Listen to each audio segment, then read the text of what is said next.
Do you want to know how to build lasting relationships and use those to drive revenue growth? If so, join us on this edition of the Inside BS Show. Hey now, I'm Nikki G. This is the Inside BS Show, and we're recording live today. I am here with Dave Lorenzo, the godfather of growth. Good morning, Dave. How are you? Hey, Nikki G. I'm doing great. How are you today? I am fantastic. Loving these new headsets. Folks, this is going to be a fun recording today. Nikki G's got the cans on, folks. You got to see Nikki G's cans. They're amazing. It's absolutely unbelievable. First of all, I can't believe that you wanted to wear these. I told you I was going to wear mine, and I said, I don't want to worry about where the mic is. I want to be able to move around and do whatever I need to do.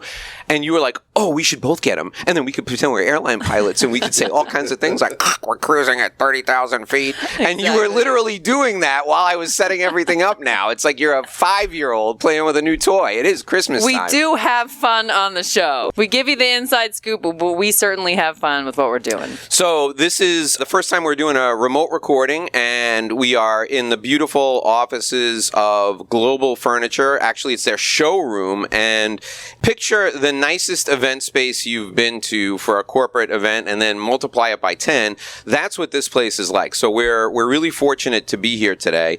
Nicola, tell us why we're here and how we got here.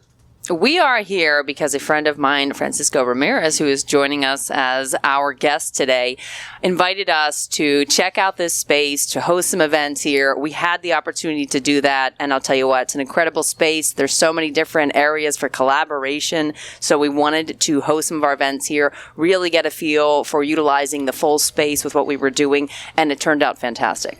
So we wanted to invite Francisco to join us because Francisco is a master in building relationships.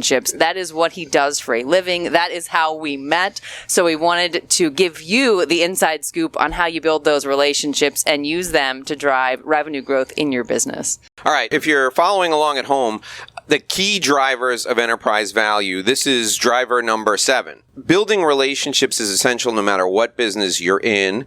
Those of you who are professionals, you may think that you're not in the sales business. You're simply helping the people who you have relationships with, and you're getting paid to do it. So I want to get into really the details of how Francisco builds relationships, but let's start with your background. So first of all, how do you guys know each other? And then we'll get into Francisco's background. So, Nicola, how did you meet Francisco? How did Francisco come into our lives? Francisco came into our lives at the last social event I attended and he attended before the world shut down for the global pandemic. That's right. So I went to this one-off social event I wouldn't normally go to. I was just looking to go make some new connections. It happened to be in a location that was convenient for me, so I went. And everyone was very socially awkward because they were trying to figure out, do we kiss hello? Do we use elbows? And it was just a big awkward mess. Yes. And the one person in the room who kind of was like, let's just go with this. You know, I looked at him, he looked at me, and we walked up to each other and just said, hey, hi, who are you? Let's get to know each other. Right. And that was it. We basically talked to each other the entire event. Yeah. We felt like the only two normal people there and just carried on as if nothing was happening and forgetting about the world outside and decided we would enjoy the event. And sure enough, we developed a friendship after that. I remember connecting with you throughout the pandemic, talking about, what are we going to do? Can we still reach out to prospective clients? Can we still have conversations about business? And you were such a great resource for all of that because I remember you were there grinding away and so was I trying to figure this out. Totally agree.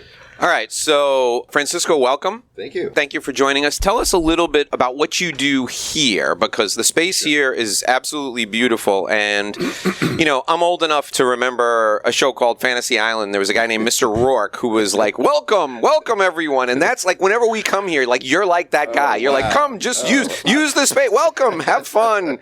So what is it you actually do? So I like that intro, but I don't have that accent, unfortunately. It was a very sexy accent. I'm at what they would consider a regional leader, a sales manager for the team here. So I run the South Florida region, and we concentrate on selling to healthcare, the education sector, also workplace, meaning professional services, and I lead that team. So however I can lead that team between architects and designers, business development, territory managers, coordinators for our showroom, I really want to spearhead and mentor a lot of them on how they can be the best for our market. Okay. When it comes to building the relationships, who do you target within the organization? Who do you target to build relationships with? In our organization? No, in the organizations that you're looking to work with. Yeah. So that's a great question. I think everybody's a client at one point or another. I was at a Miami Business Club last night, and sometimes you start talking to people like, what do you do? What do you do? And you're like, people start, and this is how Nicole and I met. We were like, she's a lawyer, I'm in furniture, I'm in interiors, like, do we have any synergy? But just trying to understand what people do and take an actual interest, I think you automatically things start popping up, and people try to help each other. So I think the targets for me off the cuff are going to be the normal ones, would be anything with interior applications and anything that has incentives to, like, how can we build people to promote the way they work, how they can work better, just anything that has implications on doing better for innovation, workplace. We target that. So those are your usual suspects: brokerage, anything to do with commercial interiors, or retail industry, anything to do with healthcare facilities people. We also target probably the high-level C-suite. Those are the ones that are the COOs and CFOs. They're writing the checks. So really anybody. And we can also target the architects and designers. Those are the most common. It'd be like our doctors that we go write scripts with, right? Right. So it's really a very large playing field at the end of the day. But it seems like it's small, but everybody can be a client at the end of the day. When you say anybody can be a client, you guys will sell just that one setup right there to the whole office redo, right? Yeah. So a lot of times people will say to me, like, what do you do? I'm like, commercial interiors or interior architecture. And like, I need a sofa for my house. I'm like, that's not what I do, and that's not what we do.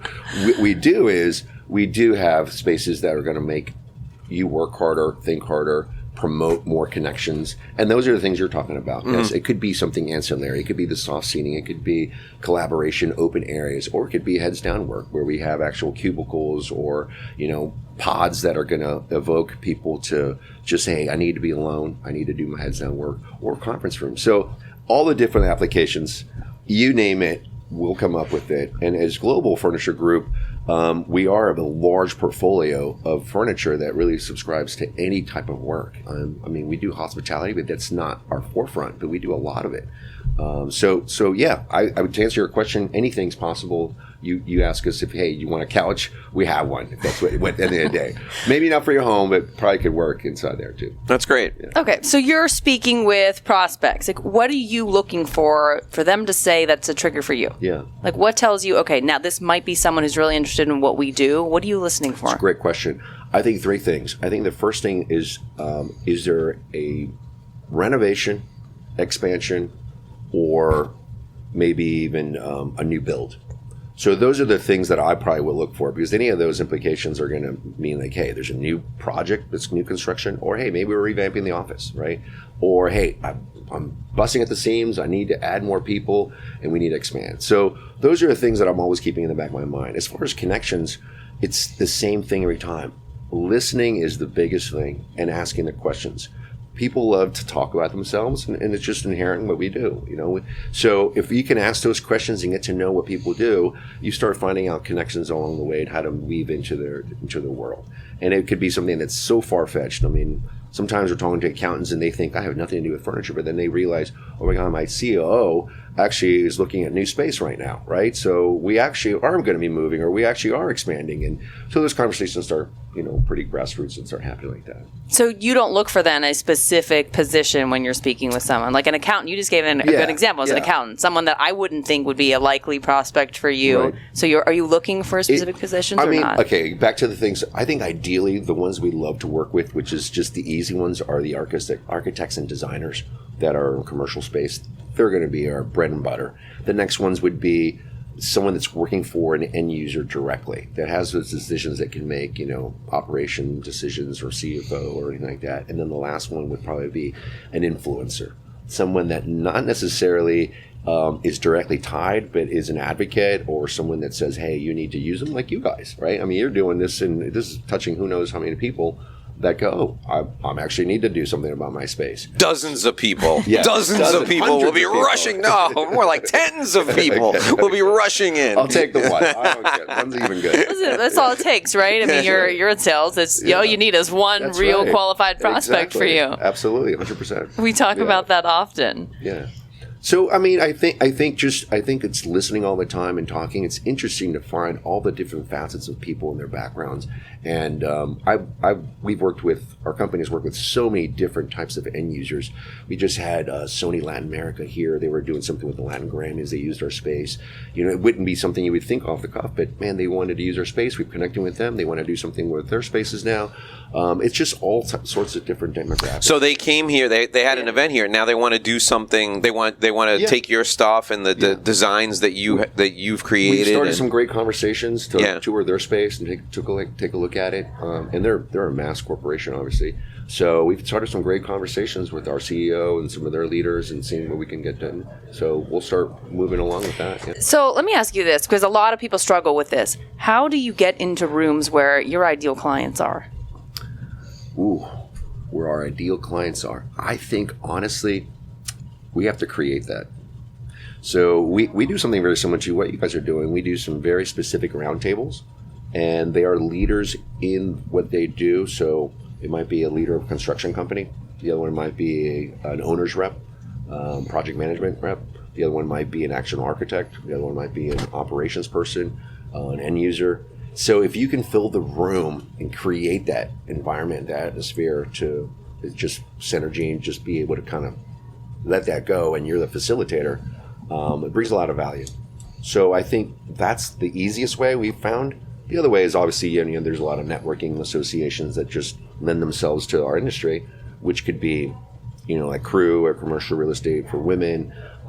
There's other ones that are Urban Land Institute. There's the Beacon Council that brings, people an economic engine. So places where we're recruiting as an amazing city here, companies that are growing anywhere that's happening, and you put yourself in the middle. I think there's tremendous abilities where we can talk about what we do. And it's always going to be tied to some implication where work is being done, the worker, and then the output. So I think that's the end game at the end of the day.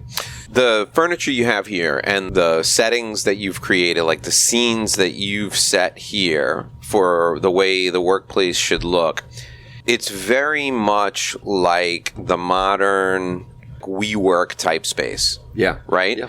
So let me ask you, because this is not a question I know the answer to. It's a chicken and egg question. Was that collaborative workspace trend in existence and you guys just jumped on board with nicer stuff? Or did you guys say, hey, people are going to want a place to collaborate? Because you have some great, like the table that has like a homey kitchen feel to it. Even your conference room, the way that you have it designed has like a built-in bench with up against the wall, very collaborative. So did you guys augment what was already existing, or was this something that you guys were out in front of? It's a great question, because we need to be intentional, and we do have designers internal in our organization that do all that kind of planning, and we look at the trends. We obviously study the trends. We understand, hey, maybe the pendulum can swing where it's not open office. Maybe it's now people do need private office. So we look at that. We look at that open plan and how it needs to be fluid. So what you're mentioning is the ability to change and adapt very quickly. So once you come in here, you see the space is open, it's inviting. There's little pockets that you can kind of break away at, and then there's kind of, you can see as you go more into it, there's more of a cafe setting, more communal, and then there is heads down work area, and then you have a conference. So we try to make it so it's very intentional that when we do have a working showroom, because it is an office at the end of the day, but it's a showroom, that people can work out of here, and then we do invite guests that, hey, they can put their laptop, come in at any time. And so as you guys know, and Nicola was like, hey, why don't you use our space? We say that to a lot of our clients, even potential clients. Stop on by, work out of here. And a lot of them do take us up on it. So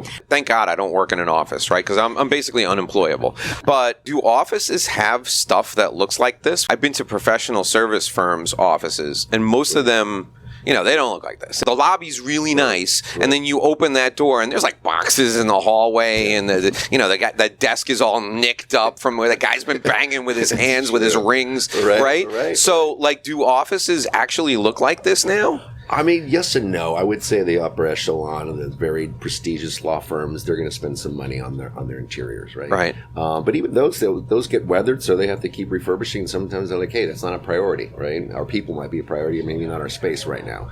They don't understand that plays a very important part.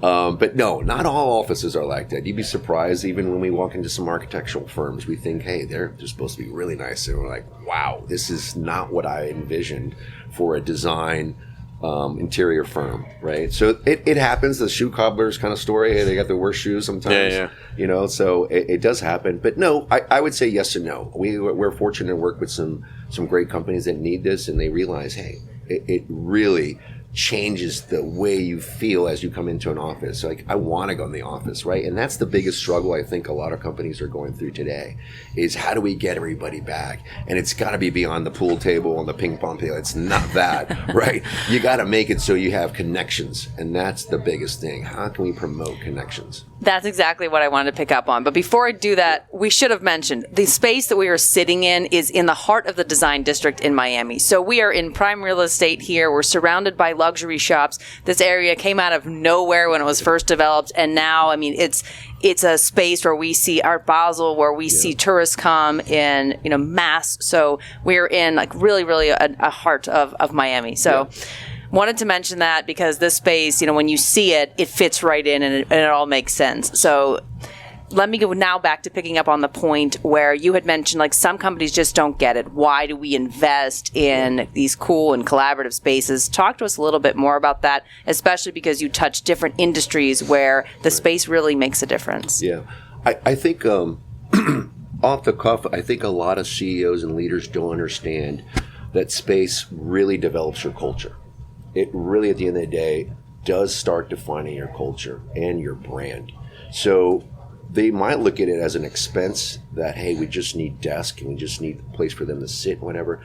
But they don't understand, once they start putting the branding and they start making it where the people want to go there instead of going to Starbucks, or maybe they do go to the cafe and spend more time there, and they see that those connections of mentoring are going to the younger generations, they start understanding, wow, there's a lot of power in space beyond just what I thought, furniture. So there is a psychology behind it that I think once the leaders do understand it, and it's our job to really lay the land, lay work for them to understand that it's very important, they start coming on board. But it is a process to get them to understand that. I don't think most leaders at a high level are thinking about furniture or anything like that. So it is a process to develop that. Let's talk about sales cycle, because the furniture obviously is beautiful, and hopefully you charge a lot of money and you make a lot of money on it. We don't, actually. Okay, well, that's great. So, but good to hear, though. But this stuff, it's got to be warehoused somewhere. So you need to get orders placed. What is the sales cycle like in selling the furniture, because you probably have to do like a design first and all that. So take us through the sales cycle and then tell us what a typical sales cycle is like. There's not one typical one, but I can give you a general one. In theory, it's construction at the end of the day, right? Of some type of construction. So I think you come up with the idea, there's a need, and then we start getting involved. Whether they have a design firm or not, internally, we can start talking about thought starters. Like, well, what are you trying to do? Why do you want to do that? Again, back to are you trying to expand and just get chairs and tables in here and pack them in? Or are you actually thinking about how people work? So once we get past that, then we will design. That might take a couple weeks, maybe, just the back and forth. And then once that's solidified, then they can place an order through a distributor, a dealer. And that probably the furniture doesn't take that long to make. It's probably maybe 4 to 6 weeks. Then it ships and then installed probably a week, depending how big the project is. So I would say in a perfect world, you could be as quick as 3 months, and it could maybe last a little longer than that, maybe 5 months if you have some hiccups. And then you have whole delays, construction, the building's not ready, didn't pass fire inspection, whatever that might be, right? They don't get their COI. Their certificate of occupation, and that will hold up things to like 6 months or a year sometimes. Yeah. That doesn't happen very much. But I would say a typical sales cycle is 3 months. On our end, we try to make commercial furniture very quickly, which is 4 to 6 weeks is fast. Yeah. You go try to order something from Crate and Barrel, it'll take a couple weeks more. If you actually get something from your home, it's going to be 16 weeks or 12 weeks. It's a long time, especially if you're getting something imported. Forget about it. Yeah. Sure. And so you're manufacturing that furniture, the company does? Yeah, Okay. we're a source manufacturer. We're out of Toronto. And we have our plants here in North America. We do stock some items, so we're very, we call it office to go. If somebody needs something right away and they're in a pinch, which happens, we have stock in distribution centers that we can just deliver really quickly within 2 to 3 days. And so it's very quick for those small little, hey, I'm in a pinch, I need something right away, or maybe it is a home office. So we understand, and we've understood that there is that need of fast speed to market on some applications, right? This is a tactile product, right? People get to experience it before they buy it. Is it necessary in your sales process to incorporate an experiential element? You know, what percentage of your clients do you have to get into a showroom before they decide what they want? That's so key what you just said, because our batting average is in the 90 percentile, if not almost 100, once they do come into the showroom. Because like anything, you want to go test drive the car. And we have some clients in here now, and once they get to see it, it's great to see it on picture, but to see the actual grain or get to see the look and feel, or is this going to really work in my space? Like, it looks fantastic. So it really pays dividends when we have people come through. We were just talking to a client this week, and they're like, man, going to your showroom, and actually a seller for us said, man, I have 100% batting average every time I bring a client through your showroom. I'm like, that's fantastic. So there is a lot of power in having that. And there's not a lot of competitors that do this. So to mention about the design district, our CEO was kind of a pioneer in that, because furniture stores of this in commercial in the design district is not what people think. They're thinking, Gucci or Prada, high-end retail luxury. And so for us to come here on the 6th floor in the heart of was really a bold move. And so it's paid really well for people to go, hey, I would love to go to the design district. And by the way, I'm going to stop in at Global, or I'm going to stop at Global and then go shop, whatever. Right. So it's really, it's not what you would typically think where a commercial manufacturer via furniture. So it's a great lead. Yep. I was pleasantly surprised that you were located here. But it makes sense when we hear who are your ideal clients, who are making those decisions for office spaces. Those people are coming to areas like this. Yeah. And Miami is such an easy place to fly into, right, and enjoy some time there. So we're looking at a very modern space. Now, what I want to know, though, you have other showrooms across the country. I can't imagine they have the same look and feel as the Miami space. No. So tell us about those. Like, where are those other showrooms, and do they each have their own feel and look that relates to that geographical 1,000%. area? Yeah, they're all different. I was just in Philly last week, and I was like, wow, I love this. It was more of a city feel, a little bit more darker colors, just to kind of like, you're not getting the color pop that we get here when you walk in. And it was just a really cool, it fit with what Philadelphia was like. And same thing with New York. They're all very unique, and that's all intentional. We can't have this kind of feel in New York. It just wouldn't work. So we have showrooms pretty much across the country. Just opened up a new one in California, I think in Irvine. But they're all over. And with these are our tools. So when someone says to us, what's the differentiator in selling or whatever, I'm like, you have an amazing tool here, a showroom that really you can show people around. This is, in our industry, being kind of walked away. It's an expense where manufacturers are like, oh, I don't know if we can do it. For us, we double down, and it's one of the best things we've ever done. So, yeah, it's smart. It's smart. Talk to me about distribution channels, right? Or you mentioned a couple of times about like selling through partners, or I don't know if it's a reseller model. Mm. What percentage of your sales ballpark is direct? So you or somebody from your team, right, connects with the end user and you're off to the races.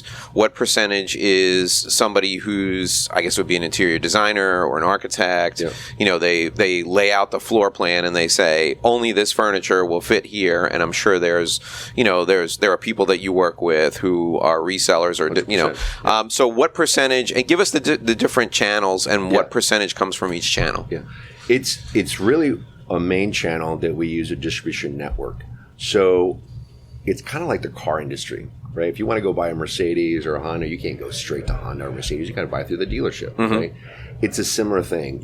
We don't like to sell direct because it kind of infringes on our distribution. Our distribution is a model that we actually open up. We're agnostic to most distributors. And so we have our dealers, we call them dealers. They are the ones we sell through our channel.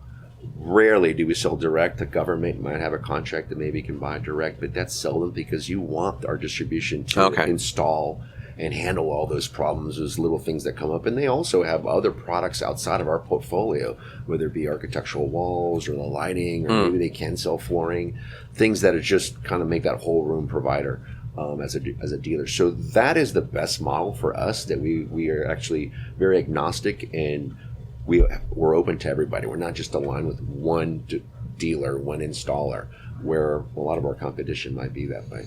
Do you have exclusive like areas, or are the dealers okay? Yeah. So I would say there's a handful of dealers here that are the cream of the crop, and they probably handle the Tri-County.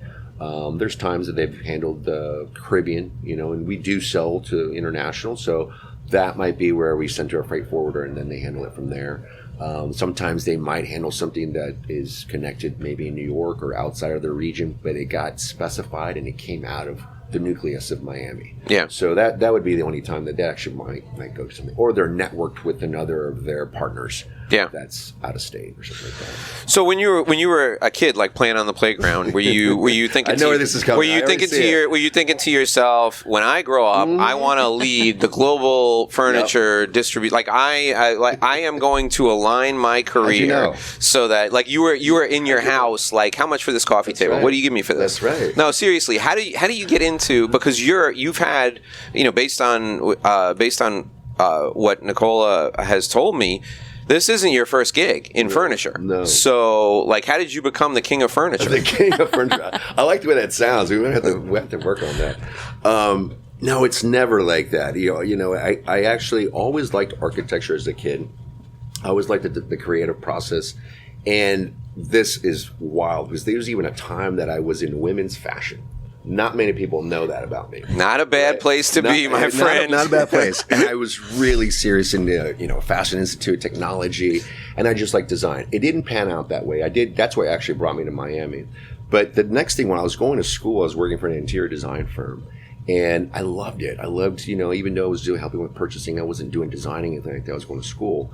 I made those connections and friendships, and I remember working, and I was like, man, I'm just frustrated. I don't feel like I'm doing. She's like, you should come work for a dealership. And I'm like, well, what do you do? And she explained it's all contract, commercial world. Before you knew it, I got into the business, and she said, I will warn you, once you get in this business, you are not getting out. It is like the mafia. You can try. You're never going to get out. And I did try once. I don't think, okay, I want to try something different. And it pulled me back in. So I've always had an affinity for design and creative process. The other part was, it was a close part about, hey, maybe I'm not in architecture or an architect, but I'm very closely involved in the design process. I can look at plans. I have an input. My team has an input. I understand how this process works, how I can help. I understand the psychology and working with those futurists and people that are planning, whether it be a city, whether it be just an office. And that whole thing was sexy to me. It's always been sexy to me. Now I get to work with all different types of facets of people. Yeah. And so that it doesn't make it boring. It's always interesting. And it's a unique industry. It's not like you're selling a SaaS product or you're selling some widgets that are, need to be selling the quotas that. Yes, we have numbers and all that we need to hit, but it's been pretty lucrative. So when you entered the industry, did you enter into a sales position, or were you in a different role? Yeah, I was in like an account executive, and I was learning a lot. I mean, I didn't even know what a cantilever, which you may not even know what that. Don't know what that is. Yeah, we use that one word, but people go, "What's a cantilever?" It's actually a bracket. Oh yeah, the cantilever's broken. Yeah. So, or a pad. I threw out my cantilever, grabbing that book bag. Holy cow, it was heavy. Yeah.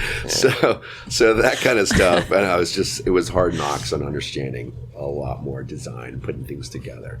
But yeah, it started out sales, hardcore sales. I mean, I had been in sales prior. Like I said, I was technology. I was selling for AT&T, so I understood the hard knocks of door door-to-door sales. Sure. I understood phone calling, like cold calling. Wasn't what I enjoyed, but I could do it. And it's just, once I knew those nuts and bolts, the rest was easy. So, did you decide, hey, I really want to go into sales? Like, how did that happen? At what point did you say, I really think that this is something that is going to work for me for a profession? Few people would come up to me and they would say, man, you should be in sales, or you should be in real estate, or you should be in something that, you have a presence and you have a voice. And they're like, I'm like, really? I'm like, the more I thought about it, I'm like, oh, I can do this. But I never thought sales, until you realize it's taking the information and just kind of spewing it back out to somebody that needs to know the information, how you translate that out. And so I just realized that came easy to me some way, one way or another. Yeah. So here's what I want you to talk about. A lot of people think of sales as a dirty word. Like, it's a car salesman is what comes to mind. And people just, it's an ick factor for people. Yeah. So you are not the used car salesman, right? So tell us about what you view sales as, because you don't think of it as sales. So someone in your position who's been doing this a long time, who's very good at this, what do you view, what you do? Wow. And so I would call that social engineering, or definitely the way I think you have to have an acumen to help at the end of the day. So if you really want to help somebody and you're taking an interest in them or what they're trying to do, I think the rest falls into place. Obviously, that's how we met. We recognized right away, there's nothing here. And then boom, we realized how we could help each other, and things really fell into place. So I think you have to have that kind of a spirit that you really genuinely do want to help people. There are people that just go for the money, but I think they're going to have a harder knock in life if that's the approach only. But no, I think to answer your question, why or how, it's just inherent. I don't think sales as the word, I've never looked at it like that. Like, yes, we have to make a sale, but at the end of the day, I think how are we getting to where you want to get, point C or D or X or Y? And how can I help facilitate that along the way? Yeah. And if I can be a node, connector, or an influencer, or something that helps with the application, that's my job, right? I don't look at it as like, man, I got to get the sign on the line. I mean, at the end of the day, yeah, it's part of it's in the back of my head, but it's not the driver.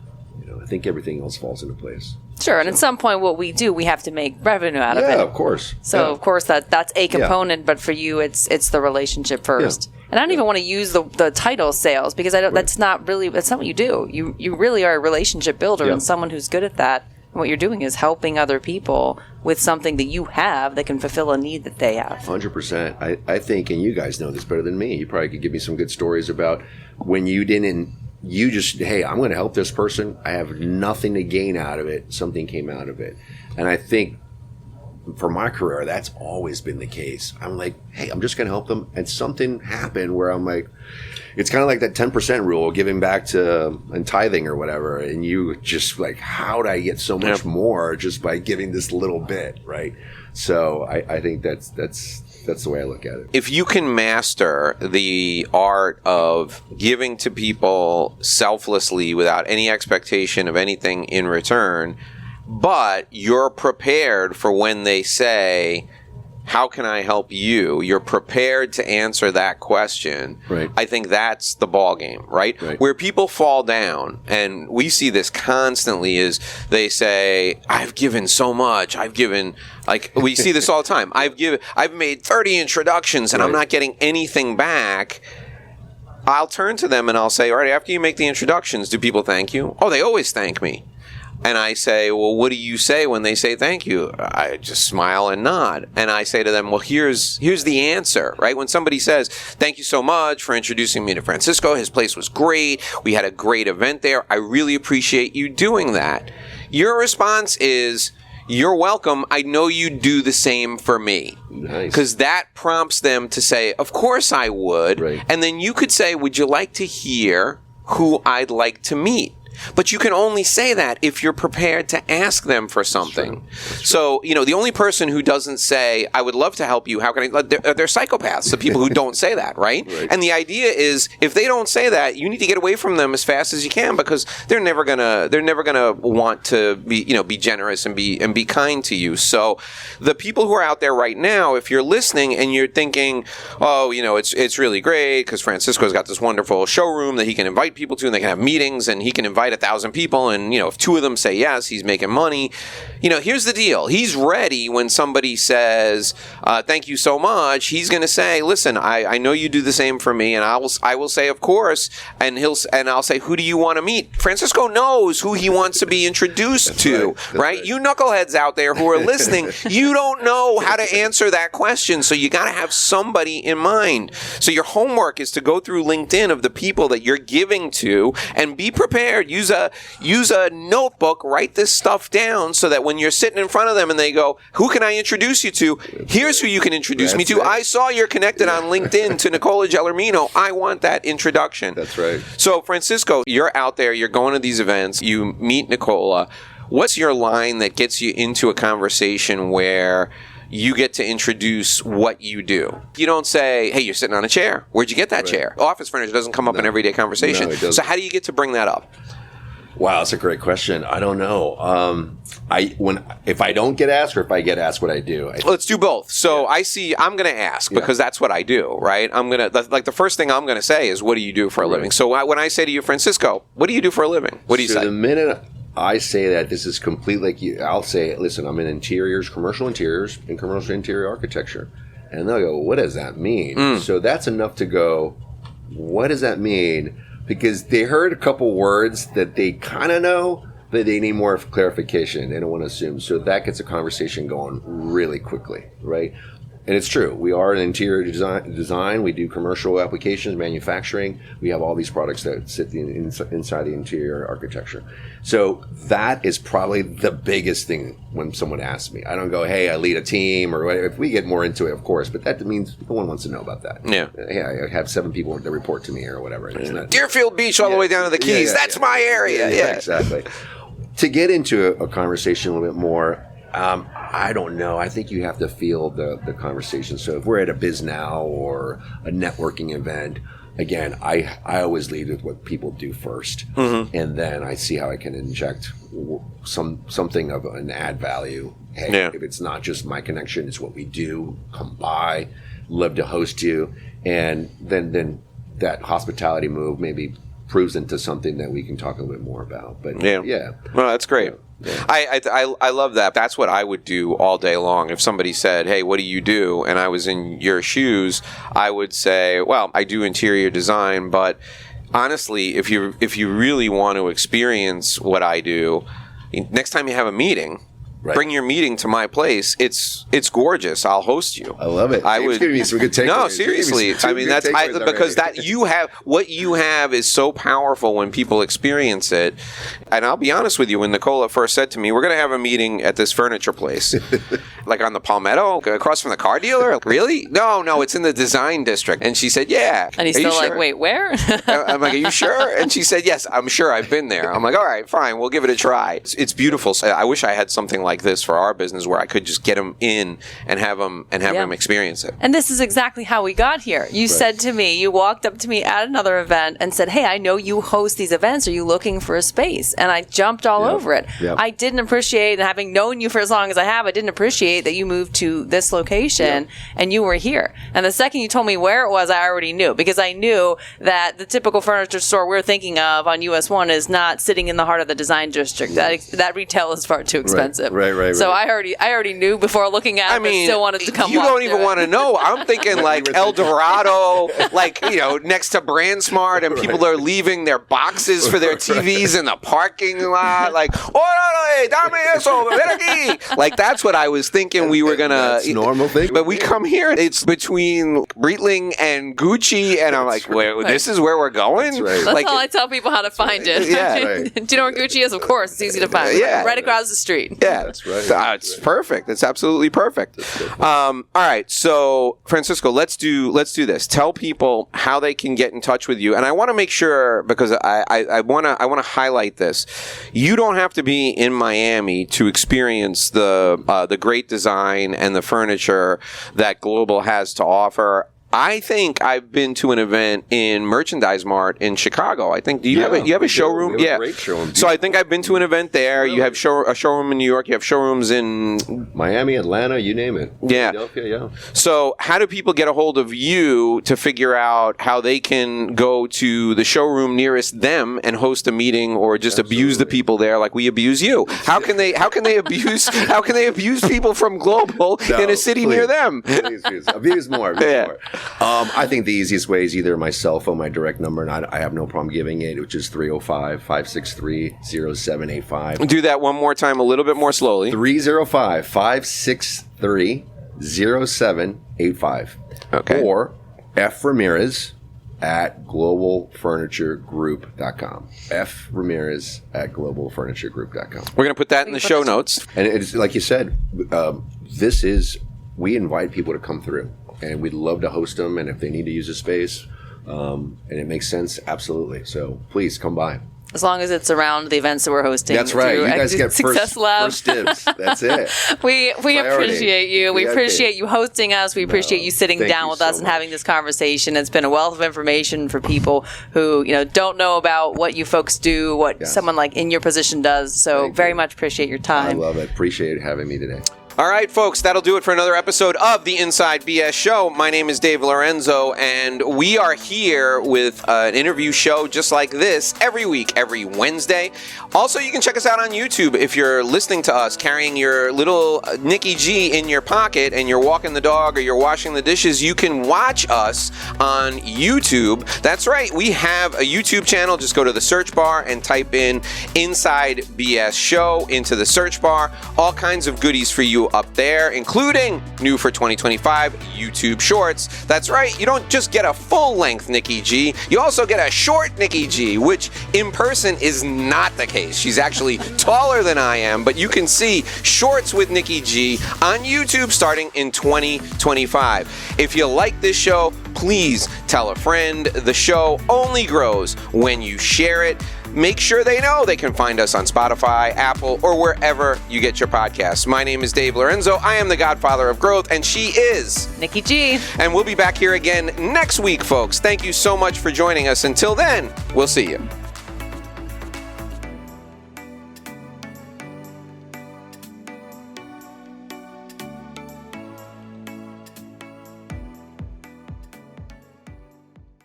Thanks for listening to this edition of the Inside BS Show. My name is Dave Lorenzo. If you'd like to apply to be a part of our community, please join us by completing your application directly with me on the phone. You can call me at 786-436-1986, 786-436-1986.